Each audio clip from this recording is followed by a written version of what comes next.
അസ്സലാമു അലൈക്കും. ജിനുവും വീട്ടുകാരെല്ലാം പോയി കഴിഞ്ഞതിന് ശേഷം ഡോറിന് മുമ്പിൽ നിന്ന് മോനെ ഷാനു എന്നൊരു ശബ്ദം കേട്ടു. അപ്പോൾ ആദി തിരിഞ്ഞു നോക്കി. ഷാനു, നിന്നെ കാണാൻ എളാമ വന്നിട്ടുണ്ട് കേട്ടോ. ഓഹ്, ആ നാശം, ആ തള്ളയെ ഇങ്ങോട്ട് കെട്ടിയെടുത്തു. ഇനി എന്തൊക്കെ കേൾക്കേണ്ടി വരുമോ എന്തോ.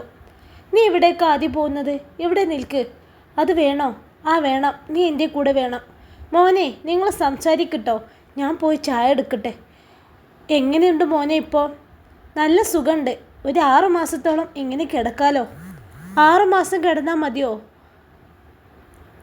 നിൻ്റെ ഈ അവസ്ഥ കണ്ടിട്ട് 6 മാസം കൊണ്ടൊന്നും എണീറ്റ് നടക്കില്ലെന്നാണ് എനിക്ക് തോന്നുന്നത്. 2 കാലും ആവതില്ലാതായി പോയില്ലേ. ഇനി എഴുന്നേറ്റ് നടന്നാൽ തന്നെ ഭാഗ്യം. എളാമ, ഡോക്ടർ പറഞ്ഞത് 6 മാസം എന്നാണ്. ചിലപ്പോൾ അതിനു മുൻപേ സാറ് എണീറ്റ് നടന്നു എന്ന് വരും. ഡോക്ടർമാരങ്ങനെ പറയും ചെക്ക. അല്ല, ഏതേ അയ്യല്ലേ ഇവിടെ നിൽക്കണ ഓംനൈസ്? 2 കാലും പൂർണ്ണമായിട്ട് തളർന്നു പോയ ഒരാൾ എങ്ങനെ 6 മാസം കൊണ്ട് എണീറ്റ് നടക്കുക? എനിക്ക് തോന്നുന്നില്ല. എല്ലാം പഠിച്ചവൻ്റെ കയ്യിൽ, നടന്നാൽ ഭാഗ്യം. അല്ല ഷാനു, എൻ്റെ പെണ്ണ് അവളെ വീട്ടിലേക്ക് പോയെന്ന് പറഞ്ഞു. ഈ അവസ്ഥയിൽ കിടക്കുമ്പോൾ നിൻ്റെ പെണ്ണെങ്ങനെ വീട്ടിലേക്ക് പോവാ? നിന്നോട് കുറച്ചെങ്കിലും സ്നേഹം ഉണ്ടെങ്കിലേ അവൾ നിന്നെ ഈ അവസ്ഥയിലിട്ട് പോവോ? എളാമ, ഞാൻ പറഞ്ഞിട്ട് അവൾ പോയത്. അതിനിപ്പോൾ എന്താ? എനിക്കിപ്പോൾ ഇവിടെ നോക്കാൻ ഓംനേഴ്സ് ഉണ്ടല്ലോ. അവളില്ലാച്ചിട്ടൊരു ബുദ്ധിമുട്ടില്ല. അവൾ 2 ദിവസം അവളെ വീട്ടിൽ പോയി നിൽക്കട്ടെ. അതിനിപ്പോൾ എന്താ പ്രശ്നം? എന്നാലും അവൾ പോവാൻ പാടില്ലായിരുന്നു. ഞാൻ പോവാൻ പറഞ്ഞതാ. അതിപ്പോൾ എങ്ങനെയാ? കല്യാണം കഴിഞ്ഞു എന്നല്ലാതെ ഒരു ബന്ധം മാത്രമല്ല നിങ്ങൾ തമ്മിൽ. അല്ലാതെ നിങ്ങൾ തമ്മിൽ ഒരു ബന്ധവും അടുപ്പങ്ങളൊന്നും ഉണ്ടായിട്ടില്ലല്ലോ. അതുകൊണ്ട് ഈ ഒന്ന് സൂക്ഷിച്ചു ഷാനു. ചിലപ്പോൾ ഈ പോക്ക് അവൾ ഒരിക്കലും തിരിച്ചു വരാത്ത പോക്കാവും. എളാമ പറയുന്നത് കേട്ട് ആദി ഷാനുവിനെ നോക്കി. തൊട്ടത്തിനും പിടുത്തതിനൊക്കെ എന്നോട് ദേഷ്യം കാട്ടുന്ന ഈ സാറെന്താ ഈ തള്ള ഒന്നും പറഞ്ഞിട്ടു കേട്ടു നിൽക്കുന്നത്? ഞാനാണെങ്കിൽ എന്നെ എപ്പോഴും പിടിച്ച് പുറത്താക്കിയേനെ. അപ്പോഴേക്കും ഷാനുവിൻ്റെ ഉച്ചത്തിലുള്ള ശബ്ദം കേട്ടു. ഇറങ്ങി പോകുന്നുണ്ടോ നിങ്ങൾ? അതോ ഞാൻ പിടിച്ച് പുറത്താക്കണോ? ഒരു 1.5 അലർച്ചയായിരുന്നു അത്. ആ വീട് കുലുങ്ങുമാറുള്ള അലർച്ച. കേട്ട പാതി കേൾക്കാത്ത പാതി എളാമ റൂമിൽ നിന്നും ഇറങ്ങിയോട്. വെറുതെയല്ല എന്നെ പഠിച്ചോനെ തളർത്തി കിടത്തിയത്. ഇതല്ല സ്വഭാവം. ഇനി ഒരു കാലത്തും ഈ എണീറ്റ് നടക്കരുത്. എന്തേ ഷാനു, എന്തിനാ അവിടുന്ന് ഒച്ചയിടുന്നത്? ഈ എന്തെങ്കിലും പറഞ്ഞോ അവനോട്? ശബ്ദം കേട്ട് ഉമ്മ മുകളിലേക്ക് കയറാൻ നിൽക്കുമ്പോഴാണ് ഓടിക്കിതച്ച് ഇറങ്ങി വരുന്ന എളാമയെ കണ്ട് ഉമ്മ ചോദിച്ചത്. ഞാൻ എന്ത് പറയാനേ? നീ എൻ്റെ പെണ്ണിനെ പറഞ്ഞു വിട്ടത് ശരിയായില്ലെന്ന് മാത്രമേ ഞാൻ പറഞ്ഞിട്ടുള്ളൂ. അതവന് പിടിച്ചില്ല. അപ്പോത്തിന് എന്നോട് ഇറങ്ങി പോവാൻ പറഞ്ഞു. എന്താ, ഞാൻ എന്നോട് പറഞ്ഞില്ലേ ഓൻ്റെ അരികിലേക്ക് പോകുമ്പോൾ ഓനെ ഇഷ്ടമില്ലാത്തൊന്നും ചോദിക്കരുതെന്ന്? എണീറ്റ് നടക്കാൻ കഴിയാത്തതുകൊണ്ട് എൻ്റെ ഭാഗ്യം. ഇല്ലെങ്കിൽ ഇപ്പോൾ എന്നെ വെട്ടി തുണ്ടമാക്കിയേനെ. തളർന്നു കിടക്കുമ്പോഴേ ഓൻ്റെ ഒരു അഹങ്കാരം കണ്ടില്ലേ? ഇവൻ്റെ അഹങ്കാരം ഇല്ലാതാവണമെങ്കിലേ ഇന്ന് ഇവിടുന്ന് പടിയിറങ്ങിപ്പോയ അവളില്ല ആ പെണ്ണ്, അവൾ തിരികെ വരാതിരിക്കണം. അത് തന്നെയാണ് എൻ്റെയും ആഗ്രഹം. അവളിനി ഈ വീട്ടിലേക്ക് തിരിച്ചു വരുന്നത് എന്നാണ്. അതിനെന്താ വേണ്ടത്? നിൻ്റെ ബുദ്ധിയിൽ എന്തെങ്കിലും തെളിയുന്നുണ്ടോ? എൻ്റെ ബുദ്ധിയിൽ തെളിയുന്നുണ്ട്. പറഞ്ഞു തരട്ടെ രണ്ടാക്കും? ഡോറിന് മുമ്പിൽ നിന്ന് ആ ശബ്ദം കേട്ടപ്പോൾ രണ്ടാളും പകച്ചുപോയി. അത് മാമനായിരുന്നു. അവർ പറഞ്ഞതെല്ലാം മാമൻ കേട്ടു എന്ന് മനസ്സിലായപ്പോൾ ഉമ്മ വേഗം എളാമയ്ക്ക് പിന്നിലേക്ക് മറിഞ്ഞു നിന്നു. നാണല്ലേ രണ്ടിനും ഇതുപോലെ സംസാരിക്കാൻ? ഇങ്ങനെയൊക്കെ ദ്രോഹിക്കാൻ മാത്രം എന്ത് തെറ്റ് ആ പാവ നിങ്ങളോടൊക്കെ ചെയ്തത്? ഒരു കുറവും അറിയിക്കാതെ നിങ്ങളെ തീറ്റിപ്പോറ്റുന്നതാണോ ഓൻ ചെയ്യുന്ന തെറ്റ്? നിങ്ങളെ മനസ്സിൽ ഇത്രയും വിഷമുണ്ടെന്ന് ഞാൻ അറിഞ്ഞില്ല കേട്ടോ. ഇതെങ്ങാനും അവനറിഞ്ഞാൽ എന്താ ഉണ്ടാവുക എന്നറിയോ? ഇന്ന് തന്നെ ഉമ്മയും മോനെ ഈ വീടിൻ്റെ പുറത്താവും. ഞാൻ അങ്ങനെയൊന്നും ഉദ്ദേശിച്ചല്ല. മിണ്ടരുത് നിങ്ങളെ. അവരെ മുഴുവൻ പറയാൻ അനുവദിക്കാതെ അവർക്ക് നേരെ വിരൽ ചൂണ്ടിക്കൊണ്ട് മാമൻ പറഞ്ഞു. ഇപ്പോൾ എനിക്ക് സംശയമുണ്ട്. അന്നത്തെ ഗുളിക വാങ്ങാനേ അവനെ പറഞ്ഞു വിട്ടത് മനഃപൂർവ്വമല്ലേ? നിങ്ങൾ പ്ലാൻ ചെയ്ത ആക്സിഡൻ്റ് അല്ലേ? എനിക്ക് മനസ്സിലായി.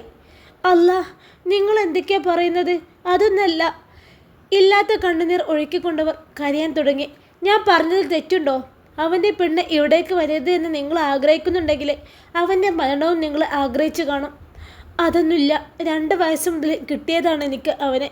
അന്നു മുതൽ സ്വന്തം മോനെപ്പോലെയാണ് ഞാൻ അവനെ കൊണ്ടു നടക്കുന്നത്. അവനൊരു മുള്ളു കുത്തിയാൽ എനിക്കത് സഹിക്കില്ല. എൻ്റെ ഷാഹിനേക്കാൾ സ്നേഹിക്കുന്നുണ്ട് ഞാനവനെ. ഞാൻ അവനെ കൊല്ലാൻ ശ്രമിച്ചു എന്ന് നിങ്ങൾ പറഞ്ഞത് ഇതൊന്നും പഠിച്ചോ പൊറുക്കൂലട്ടോ. മൂക്ക് പിഴിഞ്ഞു കൊണ്ടവർ പറഞ്ഞു. അത് തന്നെയാണ് എനിക്കും പറയാനുള്ളത്. ഇതൊന്നും പഠിച്ചോ പൊറുക്കൂല. ദേ ഇനിയും എൻ്റെ ചെക്കനെ വേദനിപ്പിച്ചാലേ നിങ്ങളെ കുടുംബക്കാരെയും ഞങ്ങളിവിടുന്ന് പടിയിറക്കും. ഓരോന്ന് വലിഞ്ഞു കയറി വന്നോളും മറ്റുള്ളവർ സമാധാനം കളയാൻ. എളാമയെ നോക്കിക്കൊണ്ട് അത്രയും പറഞ്ഞുകൊണ്ട് മാമൻ മുകളിലേക്ക് കയറി. ആ സമയം മാമൻ താഴെ പറയുന്നതെല്ലാം ആദി മുകളിൽ നിന്ന് കേട്ടിട്ടുണ്ടായിരുന്നു. ഭാഗ്യം സാറ് ഒന്നും കേട്ടിട്ടില്ല. എന്താലേ ഇത്ര വലിയ ക്രൂരന്മാർക്കിടയിലാണല്ലോ സാറ് കഴിയുന്നത്. ഇനി ഈ മാമൻ പറഞ്ഞ പോലെ ഈ ആക്സിഡൻറ്റ് മനഃപൂർവ്വമാവോ പറയാൻ പറ്റൂല. സാറിൻ്റെ അനിയൻ അത്ര നല്ല പുള്ളിയൊന്നല്ല. സാറ് പോയാൽ പിന്നെ ഈ കാണുന്ന സ്വത്തുക്കളെല്ലാം അവർക്ക് കിട്ടുമല്ലോ. മാമൻ വരുന്നത് കണ്ടതും ആദി വേഗം റൂമിലേക്ക് കയറി. ഷാനു എവിടെ മോനെ? ഇപ്പോൾ ഒന്ന് കിടന്നതാ. വിളിക്കണോ? വേണ്ട, ഉറങ്ങിക്കോട്ടെ. ഇന്ന് സ്കൂളിൽ പോയില്ലേ മാമ? പോയിരുന്നു. ഞാനിന്ന് അല്പം നേരത്തെ ഇറങ്ങി. ഇവിടുത്തെ ആളുകളൊന്നും നല്ലവരല്ല കേട്ടോ. അതുകൊണ്ട് മോനൊന്ന് സൂക്ഷിക്കണം. എപ്പോഴും ഇവൻ്റെ അരികിൽ തന്നെ ഉണ്ടാവണം കേട്ടോ. വീട്ടിൽ പോയാൽ ഇവൻ്റെ കാര്യം ആലോചിച്ച് എനിക്ക് ഉറക്കം കിട്ടാറില്ല. കാട്ടാളന്മാരുടെ കൂടെ എൻ്റെ മോൻ്റെ ജീവിതം. അവനൊന്ന് എണീറ്റ് നടന്നാലേ എനിക്ക് സമാധാനം കിട്ടൂ.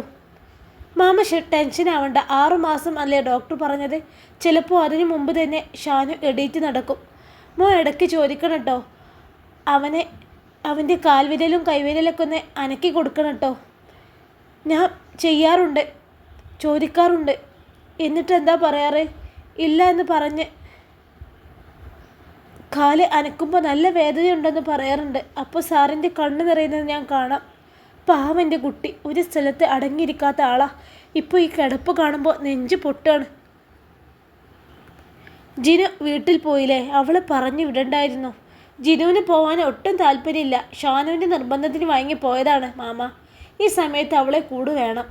അത് അവനിൽ അല്പം സന്തോഷം ഉണ്ടാവും. മനസ്സിൻ്റെ സന്തോഷം പോലെയല്ലേ ശരീരത്തിൻ്റെ ആരോഗ്യം. അതെ, ഞാൻ പറഞ്ഞു ജിനു കൂടെ ഉണ്ടാവുന്നത് നിർബന്ധം. സാറിനോട് ഞാൻ പറഞ്ഞു വിടണ്ടാന്ന്. പക്ഷെ സാറ് കേട്ടില്ല.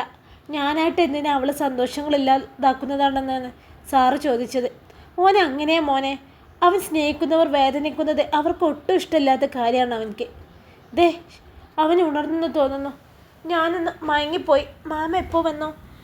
ഞാൻ കുറച്ച് സമയമായി. ഞാൻ വന്നപ്പോൾ നീ ഒന്ന് ഉറങ്ങിയിരുന്നു. പിന്നെ ശല്യം ചെയ്യണ്ടെന്ന് കരുതി. ആദി എന്നെ ഒന്ന് എഴുന്നേറ്റിപ്പിച്ചിരുത്ത്. നല്ല ദാഹം. ആദിയുടെ കയ്യിൽ നിന്നും വെള്ളം വാങ്ങാൻ ഇടത് കൈ അവൻ നീട്ടിയെങ്കിലും ആദി അതിനെ അനുവദിക്കാതെ വെള്ളം കുടിപ്പിച്ചു കൊടുത്തു. നീ എന്തിനാ മോനെ ഇപ്പോൾ ജിനുവിനെ നിർബന്ധിച്ച് പറഞ്ഞു വിട്ടത്? വിവാഹം കഴിഞ്ഞതിന് ശേഷം സന്തോഷം എന്താണെന്ന് അവൾ അറിഞ്ഞിട്ടില്ലല്ലോ. അവളെ വീട്ടിൽ പോയി നിന്നാലെങ്കിലും അവൾക്കതിൽ അല്പം സന്തോഷം കിട്ടെങ്കിൽ അതല്ലേ മാമ നല്ലത്? എത്രയെന്ന് വെച്ചാണ് ഈ 4 ചോദ്യങ്ങൾക്കുള്ളിൽ അവളെ തളച്ചിടുന്നത്. പഠിക്കാൻ പോവാൻ പറഞ്ഞ അവൾ കേൾക്കില്ല. ഞാനിനി എന്ന് എണീറ്റ് നടക്കുമെന്ന് വിചാരിച്ചിട്ടാ? വിവാഹത്തിന് മുമ്പേ ഒറ്റ ആഗ്രഹം മാത്രമേ അവൾ എന്നോട് പറഞ്ഞുള്ളൂ, അവൾക്ക് പഠിക്കണമെന്ന്. ഞാനത് സമ്മതിച്ചു കൊടുത്തതുമാണ്. പക്ഷേ എൻ്റെ ഈ അവസ്ഥ അവളെ സന്തോഷങ്ങളാണ് ഇല്ലാതാക്കിയത്. ഇതൊന്നും മനഃപൂർവ്വമല്ലല്ലോ മോനെ. പിന്നെ എന്തിനാ അതോർത്ത് ടെൻഷനാവുന്നത്? ഞാൻ കാരണം അവളെ സ്വപ്നങ്ങൾക്ക് ചിറകില്ലാതായി പോവാ മാമ. അത് ചോദിക്കുമ്പോൾ അവൻ്റെ ശബ്ദം കരച്ചിലിൻ്റെ വക്കിലെത്തിയിരുന്നു. നീ എന്തൊക്കെയാ ഷാനു ഇത് പറയുന്നത്? ഡോക്ടർ പറഞ്ഞത് നീയും കേട്ടതല്ലേ? ഒരു 6 മാസം കഴിഞ്ഞാൽ നിനക്ക് പഴയതുപോലെ എണ്ണീറ്റ് നടക്കാം.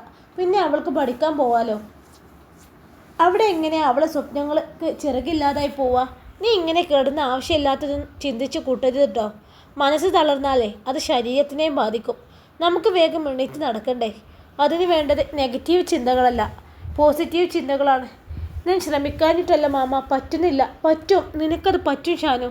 ആദ്യം വേണ്ടത് ആത്മവിശ്വാസമാണ്. ഡോക്ടർ പറഞ്ഞതിലും നേരത്തെ ഞാൻ എണീറ്റ് നടക്കുമെന്നുള്ള ചിന്ത എൻ്റെ മനസ്സിൽ എപ്പോഴും ഉണ്ടാവണം. നീ ജിനുവിനെ വിളിച്ച് അവളോട് നാളെ തന്നെ ഇങ്ങോട്ട് വരാൻ പറ. നിനക്ക് പറ്റില്ലെങ്കിൽ ഞാൻ പറയാം. വേണ്ട മാമ, അവളെ കസിൻ്റെ കല്യാണമുണ്ട്. അത് കഴിഞ്ഞിട്ട് അവൾ വന്നോളും. എന്നാ നീ പറയുന്നത് പോലെ ആയിക്കോട്ടെ. പിന്നെ ഷാനു, മാമൻ നിന്നോട് ഒരു കാര്യം ചോദിക്കട്ടെ? അവൻ്റെ ബെഡിൻ്റെ ഒരറ്റത്തിരുന്ന് മാമൻ പതിയെ ചോദിച്ചു. എന്താ മാമ? ആദ്യം നീ പോയി ആ ഡോറ് നടച്ച്. ഇവിടെയുള്ളവരെ വിശ്വസിക്കാൻ പറ്റൂല. ശരിക്കും അന്ന് രാത്രി എന്താ ഉണ്ടായതെന്ന് നിനക്ക് ഓർമ്മ ഉണ്ടോ? എന്തേ മാമ ഇപ്പോൾ അങ്ങനെ ഒരു ചോദ്യം? എന്തെങ്കിലും സംശയമുണ്ടോ? എങ്ങനെ സംശയിക്കാതിരിക്കും? ഇവിടെയുള്ളവരുടെ മനസ്സ് അങ്ങനെയല്ലേ. അന്ന് ഞാൻ മെഡിസിൻ വാങ്ങി മെഡിക്കൽ ഷോപ്പിൽ നിന്ന് മെയിൻ റോഡിലേക്ക് തിരിഞ്ഞത് മാത്രമേ എനിക്ക് ഓർമ്മയുള്ളൂ. പിന്നെ ബോധം വരുമ്പോൾ ഞാൻ ഹോസ്പിറ്റലിലാണ്. പക്ഷെ വാഹനങ്ങൾ നന്നേ കുറവായിരുന്നു. എവിടെ നിന്നാണ് എന്നെ ലക്ഷ്യം വെച്ച് ആ ലോറി വന്നതെന്ന് എനിക്കിപ്പോഴും മനസ്സിലാവുന്നില്ല. മോനെ, ആരെങ്കിലും ശത്രുക്കളുണ്ടോ? ആരെങ്കിലും സംശയമുണ്ടോ? ഏയ്, എന്നെ കൊല്ലാൻ മാത്രം എനിക്ക് ആരാ മാമ ഇതിന് മാത്രം ശത്രുക്കൾ? നിൻ്റെ കൂടെ തന്നെയില്ലേ, പിന്നെ വേറെ ഒരു ശത്രുവിനെ തേടി പോവേണ്ടതില്ലല്ലോ. മാമ ആരെയായി ഉദ്ദേശിച്ചത്? ഷാഹിയാണോ? അതെ, അവനെ തന്നെ. നിന്റെ സ്വത്തിനും സമ്പാദ്യത്തിലുമാണ് അവൻ്റെ കണ്ണുകൾ. അതുകൊണ്ട് ആരെയും കണ്ണടിച്ച് വിശ്വസിക്കാൻ പറ്റൂലടാ. ഏയ്, അതിന് മാത്രം വിവരമൊന്നും അവനില്ല മാമ. അവൻ എന്നോട് ദേഷ്യമുണ്ട്, പക്ഷെ എന്നെ കൊല്ലാൻ മാത്രമുള്ള ശത്രുതയൊന്നും അവൻ എന്നോടില്ല. ഇതാണ് കുഴപ്പം. ഈ എല്ലാവരും കണ്ണടിച്ച് വിശ്വസിക്കുന്നതാണ് എൻ്റെ കുഴപ്പം. അതുകൊണ്ടേ നിന്നെ എളുപ്പം പറ്റിക്കാൻ കഴിയും. എനിക്കും സംശയമുണ്ട് ഇതൊരു കരുതി കൂട്ടിയുള്ള ആക്സിഡൻ്റ് ആണോ എന്ന്. അല്ലെങ്കിൽ എന്തുകൊണ്ട് അവനന്ന് മെഡിസിൻ വാങ്ങാൻ പോയില്ല? സാറ് പോവില്ലെന്ന് പറഞ്ഞിട്ടും സാറിനെ അവർ നിർബന്ധിച്ച് പറഞ്ഞു വിട്ടതല്ലേ. പോടാ, ചുമ്മാ ഓരോന്ന് ആലോചിച്ച് കൂട്ടണ്ട. വരാനുള്ളത് എവിടെയായാലും വരും. ഇതെല്ലാം എനിക്ക് വേറെ എന്തെങ്കിലും രീതിയിൽ സംഭവിക്കും. എന്തായാലും ഒരു അന്വേഷണം നല്ലതാണടാ. അന്നത്തെ CCTV ദൃശ്യം നോക്കിയാൽ അറിയാം സ്വാഭാവികമായി ആക്സിഡൻ്റ് ആണോ അതോ കരുതി കൂട്ടിയുള്ള ആക്സിഡൻ്റ് ആണോ എന്ന്. അതൊക്കെ പോലീസുകാരെ ചെക്ക് ചെയ്തതാണ്. അവർക്ക് അതിലൊന്നും സംശയം തോന്നിയിട്ടില്ല. പിന്നെ എന്തിനാ നമ്മൾ ഈ കാര്യം ചർച്ച ചെയ്യുന്നത്? നമുക്ക് ഒന്നുകൂടെ സ്റ്റേഷനിൽ പോയാലോ? ഇതൊരു കരുതി കൂട്ടിയുള്ള ആക്സിഡൻ്റ് ആണെന്ന് പറഞ്ഞ് സ്റ്റേഷനിൽ നമുക്കൊരു പരാതി കൊടുക്കാം. അപ്പോൾ അവർ അന്വേഷണം ഒന്നുകൂടി ഊർജിതമാക്കും. എൻ്റെ മാമ, എനിക്ക് ആരെയും സംശയമില്ല. പിന്നെ എന്തിനാണ് ഈ പരാതി വീണ്ടും കൊടുക്കുന്നത്? ഇനി പരാതി കൊടുത്താൽ തന്നെ അതിലെന്തെങ്കിലും കാര്യമുണ്ടോ എന്ന് എനിക്ക് തോന്നുന്നില്ല. അതുകൊണ്ട് അത് വിട്ടേക്ക്. ഇനി ഈ വിഷയം ഇവിടെ ഒരു ചർച്ച ചെയ്യുകയേ വേണ്ട. ഒരു ഉറച്ച തീരുമാനത്തോടെയായി അവൻ്റെ വാക്കുകൾ കേട്ടപ്പോൾ പിന്നെ മാമനൊന്നും സംസാരിക്കാൻ പോയില്ല. മോനെ, ഈ ഡോറൊന്ന് തുറന്നേ. ആദി, ഉമ്മയാണെന്ന് തോന്നുന്നു. ഡോർ തുറക്ക്. ദേ, മൂന്നാർക്കുമുള്ള ചായ. ആദിയുടെ കയ്യിലേക്ക് ചായ കൊടുത്തിട്ട് പറഞ്ഞു. ഞാൻ പോയി ചായക്കുള്ള പലഹാരം എടുത്തു വരാം. ഒന്നിച്ചു കൊണ്ടുവരാൻ പറ്റാത്തത് കൊണ്ടാണ് ചായയുമായി ആദ്യം വന്നത്. മോനെ ഇഷ്ടപ്പെട്ട ഇലയുടെ ഉണ്ടാക്കിയിട്ടുണ്ട് കേട്ടോ. ഉമ്മ ഇപ്പോൾ കൊണ്ടുവരാം. ഹോ, തള്ള ഇന്ന് ഭയങ്കര ഷോപ്പിംഗ് ആണല്ലോ. നേരത്തെ അവർ സംസാരിച്ചതിലുള്ള ഒരു കുറ്റബോധം അവരുടെ മുഖത്ത് കാണാനില്ല. ഓ, മനുഷ്യനെ ഇങ്ങനെയൊക്കെ അഭിനയിക്കാൻ അറിയോ? തൊലിക്കുട്ടി സമ്മതിച്ചു. അവർ പോകുന്നത് നോക്കി മാമൻ മനസ്സിൽ പുച്ഛിച്ചു കൊണ്ട് പറഞ്ഞു, ദാ മോനെ, ഇത് കഴിക്ക്. ഞാൻ തരണോ? ഒരു പ്ലേറ്റിൽ അവൻക്ക് ഇഷ്ടപ്പെട്ട ഇലയുടെയുമായി റൂമിലേക്ക് വന്ന് ഉമ്മ ചോദിച്ചു. വേണ്ട, ഞാൻ കൊടുത്തോളാം. അധികാരഭാവത്തിലുള്ള ആദിയുടെ സംസാരം കേട്ട് ഉമ്മ ഒന്ന് നോക്കിക്കൊണ്ട് റൂമിൽ നിന്ന് പുറത്തേക്കിറങ്ങി. വിശ്വസിച്ച് കഴിക്കാമോ? ചോദ്യം മാമൻ്റേതായിരുന്നു. അത് കേട്ട ഷാനുവിന് ചിരിയാണ് വന്നത്. എൻ്റെ മാമ, ഉമ്മ ഉണ്ടാക്കുന്ന ഭക്ഷണം ഞാൻ കഴിക്കാൻ തുടങ്ങിയിട്ട് വർഷം 26 ആവാനായി. ഇതുവരെ അങ്ങനെ ഒരു സംശയം എനിക്ക് വന്നിട്ടില്ല. മനുഷ്യനല്ലേ മോനെ, എന്നും ഒരേ ചിന്താഗതിയല്ലേ ഉണ്ടാവുക. അതുകൊണ്ടൊന്ന് സൂക്ഷിക്കുന്നത് നല്ലതാ. അപ്പോഴേക്കും അട ഷാന് കഴിച്ചു കഴിഞ്ഞിരുന്നു. അന്ന് ഒത്തിരി സമയം മാമൻ അവനൊപ്പം ചിലവഴിച്ചതിന് ശേഷമാണ് വീട്ടിലേക്ക് മടങ്ങിയത്. പോകുമ്പോൾ സമയം രാത്രി ആയിട്ടുണ്ടാവും. എന്നാലും ഇല്ലേ സാറേ, ജിന് പോയിട്ട് ആകെ ഒരു മൂഡ് ഓഫ്. പറഞ്ഞു വിടേണ്ടായിരുന്നു. ഓ, നിൻ്റെ സംസാരം കേട്ടാൽ തോന്നും അവളെ കിട്ടിയോന്ന് നീയാണെന്ന്. 2 ദിവസം കഴിഞ്ഞാൽ അവളിങ്ങ് വരില്ലേ? ഞാനൊന്ന് വിളിച്ചു നോക്കട്ടെ അവൾക്ക്. ഞാൻ എൻ്റെ റൂമിലേക്ക് പോവാ സാറേ. എന്തെങ്കിലും ആവശ്യമുണ്ടെങ്കിൽ വിളിച്ചാൽ മതി. നിനക്ക് ഇന്ന് ഇവിടെ കിടന്നാൽ പോരെ? വേണ്ട, അതെ, ജിന് കിടക്കുന്ന ബെഡല്ലേ, ഞാൻ അതിൽ കിടന്നാൽ ശരിയാവില്ല. സാറിന് എന്തെങ്കിലും ആവശ്യമുണ്ടെങ്കിൽ എന്നെ വിളിച്ചാൽ മതി കേട്ടോ, ഞാൻ വന്നോളും. എങ്കിൽ ഡോർ ചാരിയേക്ക്. ഡോർ ലോക്ക് ചെയ്യണോ? വേണ്ടടാ, ചാരിയാൽ മതി. ഷാനു ഉറങ്ങാൻ തുടങ്ങുമ്പോഴാണ് അരികിൽ നിന്നും ആ വിളി കേട്ടത്. കണ്ണു തുറന്ന് നോക്കുമ്പോൾ ഒരു ചിരിയോടെ തൊട്ടു മുൻപിൽ ഷാഹി. നീ എന്താ ഈ സമയം ഇവിടെ? നീ ഉറങ്ങിയില്ലേ? നിന്നെ ഒന്ന് കാണാൻ വന്നതാ. ഹോസ്പിറ്റലിൽ നിന്ന് നീ വന്നതിന് ശേഷം ഞാൻ നിന്നെ ഒന്ന് കാണാൻ വന്നിട്ടില്ലല്ലോ. ഇന്ന് നല്ലതുപോലെ ഒന്ന് കാണാൻ വന്നതാ. കാണാൻ മാത്രമല്ല, നിന്നെ യാത്രയാക്കാൻ കൂടി വന്നതാ. യാത്രയാക്കാനോ? നീ എന്തൊക്കെയാ ഷാഹി പറയുന്നത്? അതെ, നിന്നെ യാത്രയാക്കാൻ വന്നതാ ഞാൻ. എന്നേക്കുമായുള്ള യാത്ര. എന്താ, പോവാൻ റെഡിയല്ലേ? നീ കാരണം എന്നും മറ്റുള്ളവരെ ഉപദേശം കേട്ടു മടുത്തു. പ്രത്യേകിച്ച് നിൻ്റെ ആളുള്ള മുന്നിലെ ഷാനുവിനെ കണ്ടുപഠിക്ക് എന്ന് പറഞ്ഞിട്ട് എനിക്ക് കേട്ടു മടുത്തു. നീ ജീവിച്ചിരുന്നാലല്ലേ ഇനി ഇത് ഞാൻ കേൾക്കേണ്ടി വരുള്ളൂ. നീ മരിച്ചാൽ പിന്നെ ഞാനത് കേൾക്കേണ്ടല്ലോ. എന്താടാ, എന്തൊക്കെയാ നീ പറയുന്നത്? ഇനി പറച്ചിലല്ല, പ്രവൃത്തി മാത്രം. ക്രൂരമായ ചിരിയോടെ അവൻ്റെ തല പൊക്കിപ്പിടിച്ച് തലയണ വലിച്ചെടുത്തു, മുഖത്തേക്ക് അമർത്തി വെച്ചു. ഇന്നലെ വരെ നിനക്ക് സ്വന്തമെന്ന് കരുതിയതെല്ലാം നാളെ മുതൽ എനിക്ക് സ്വന്തമാണ്. നിന്റെ പെണ്ണുപോലും. ഇനി ഷാനു ഇല്ല, ഷാഹി മാത്രം എന്ന് പറഞ്ഞവൻ രണ്ടു കൈകൊണ്ടും അവൻ്റെ മുഖത്തേക്ക് തലയണ അമർത്തി വെച്ചു. അല്പം ശ്വാസത്തിന് വേണ്ടി മരണവേദനയോടെ പിടയുന്ന ഷാനുവിൻ്റെ അവസ്ഥ കണ്ട് ഷാഹി അത് ആവോളം ആസ്വദിക്കാൻ തുടങ്ങി. ഷാഹി വേണ്ട, ഷാഹി വേണ്ട, എന്നെയൊന്നും ചെയ്യരുത്. ഇടതു കൈകൊണ്ട് ഷാനു തലയണ മാറ്റാൻ ശ്രമിക്കുന്നുണ്ട്. പക്ഷെ ഷാഹിയുടെ കരുത്തറ്റ കരങ്ങൾക്ക് മുമ്പിൽ ഷാനുവിനെ ഒന്നും ചെയ്യാൻ കഴിയുന്നുണ്ടായിരുന്നില്ല. അവസാന ശ്വാസത്തിന് വേണ്ടി പിടയുമ്പോഴും ഷാനുവിൽ നിന്ന് വരുന്ന വാക്കുകൾ കേട്ട് അവൻ്റെ ചുണ്ടിൽ ക്രൂരമായ ചിരിയല്ലാതെ മറ്റൊരു വികാരവും ഉണ്ടായിരുന്നില്ല. എപ്പോഴും അവസാന ശ്വാസം നിലച്ചെന്ന് കണ്ടപ്പോൾ അവനിൽ നിന്ന് ഒഴുകിയിറങ്ങിയ വിയർപ്പ് തുള്ളികളെ തുടച്ചു മാറ്റി. അന്ന് ആദ്യമായി ഷാനുവിന് മുമ്പിൽ വിജയത്തിലുള്ള സന്തോഷത്തോടെ ഷാഹി പുറത്തേക്കിറങ്ങി. സാർ! ഒരു നെട്ടലോടെയായിരുന്നു ആദി സ്വപ്നത്തിൽ നിന്നും നെട്ടിയുണർന്നത്. ആ സമയം അവൻ നന്നായി കിതക്കുന്നുണ്ടായിരുന്നു. ഈശ്വര, ഇത് സ്വപ്നം തന്നെയാണോ അതോ? പിന്നെ ഒന്നും ചിന്തിക്കാൻ നിന്നില്ല. ഡോർ തുറന്ന് ഷാനുവിൻ്റെ റൂമിലേക്ക് ഒരു ഓട്ടമായിരുന്നു. അവന് നല്ലപോലെ ദാഹിക്കുന്നുണ്ടായിരുന്നു. പക്ഷേ അവൻ്റെ ദാഹം ഒരു വിഷയമേ അല്ലായിരുന്നു. ഓടിച്ചെന്ന് അവൻ അടച്ചിട്ട റൂം അങ്ങനെ തന്നെ കിടക്കുന്നത് കണ്ട് നെഞ്ചിൽ കൈവച്ച് ഒന്ന് ആശ്വസിപ്പിച്ചു. സാർ! റൂം തുറന്ന് ഉറങ്ങുന്ന ഷാനുവിനരികിൽ പോയി ആദ്യം അവനെ വിളിച്ചെങ്കിലും ഷാനു ഉണർന്നില്ല. അത് കണ്ട് അവന് ചെറിയൊരു ഭയം വന്നു. സാർ! പിന്നെ അവനൊന്ന് തട്ടി വിളിച്ചു നോക്കി. ഗാഢമായി ഉറങ്ങുന്ന ഷാനു എങ്ങനെയോ കണ്ണുകൾ വലിച്ചു തുറന്ന് ആദ്യം ഒന്ന് സൂക്ഷിച്ചു നോക്കി.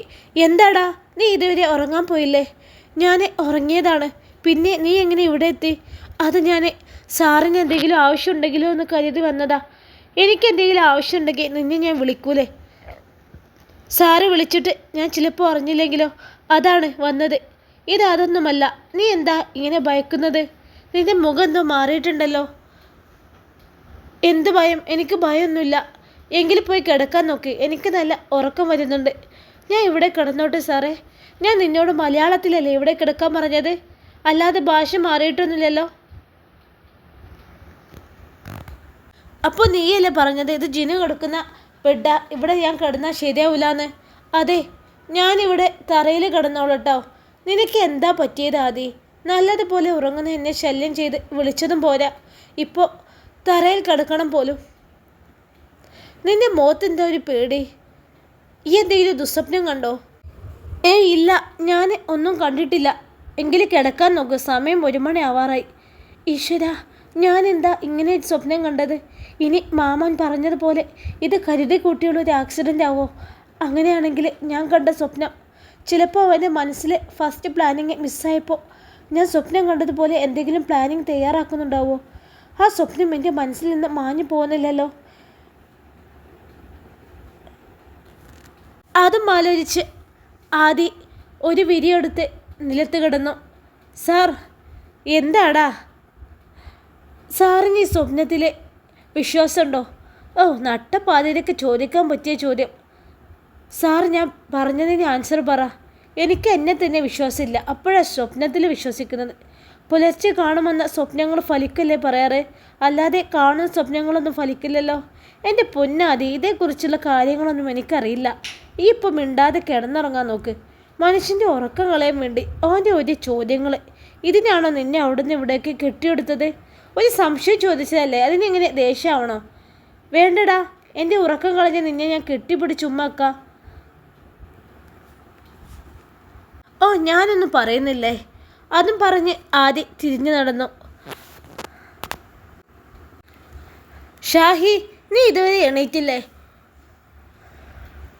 അവനെ എഴുന്നേൽക്കാൻ 10 മണിയൊക്കെ ആവും. പിന്നെ നേരത്തെ എഴുന്നേറ്റിട്ട് വലിയ കാര്യമൊന്നുമില്ലല്ലോ, ജോലിയൊന്നുമില്ലല്ലോ. പോത്തുപോലെ വളർന്നിട്ടും മകൻ ഉച്ചവരെ കിടന്നുറങ്ങുമ്പോൾ അഭിമാനിക്കുന്ന ഒരു ഉമ്മ കഷ്ടം തന്നെ. അതിനെങ്ങനെയാ?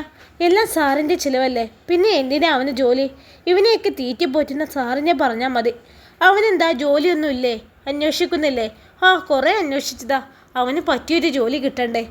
ഉമ്മ ഒരു ഒഴുക്കൻ മട്ടിൽ പറഞ്ഞു.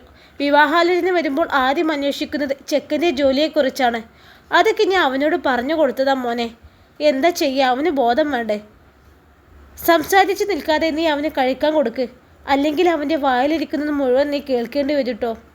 സാറിൻ്റെ വേദനയ്ക്കുള്ള മെഡിസിൻ കഴിഞ്ഞിട്ടുണ്ട്, ഞാൻ പോയി അത് വാങ്ങി വരാം. അവസാന ദോശയും മുറിച്ച് ഷാനുവിൻ്റെ വായിലേക്ക് വെച്ച് കൊടുത്തുകൊണ്ട് ആദി പറഞ്ഞു. ഞാനിന്ന് എത്ര ദോശയാണ് ആദ്യം കഴിച്ചത്? സംസാരത്തിനിടയിൽ അത് ശ്രദ്ധിക്കാൻ കഴിഞ്ഞില്ല. ഈയിടെയായി 2 ദോശയാണ് സാർ കഴിക്കാറ്, അത് ഞാൻ നിർബന്ധിച്ചാൽ. പക്ഷേ ഇന്ന് 4 ദോശ കഴിച്ചിട്ടോ.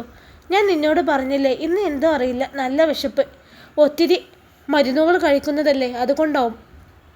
ഇനി നീ പോയി കഴിച്ചോ, എന്നിട്ട് മെഡിസിൻ വാങ്ങാൻ പോയാൽ മതി കേട്ടോ. ഞാൻ പോകുമ്പോൾ ഡോർ ലോക്ക് ചെയ്യട്ടെ? വേണ്ടടാ, അത് നിന്നോട് അവർക്കൊരു ഇഷ്ടക്കുറവ് വരും. ഡോറ് ചാരിയിട്ട് പോയാൽ മതി കേട്ടോ. എന്തെങ്കിലും ആവശ്യമുണ്ടെങ്കിൽ സാർ എന്നെ വിളിച്ചാൽ മതി. ഓക്കെ, നീ പോയി വാ. ആദി, ഇതാ ഷെൽഫിൽ എൻ്റെ കാറിൻ്റെ ചാവിയുണ്ട്, അതെടുത്ത് പോയിക്കോ. ഏയ്, കാറൊന്നും വേണ്ട, ഞാൻ പെട്ടെന്ന് പോയി വരാം, ഇവിടെ അടുത്തല്ലേ.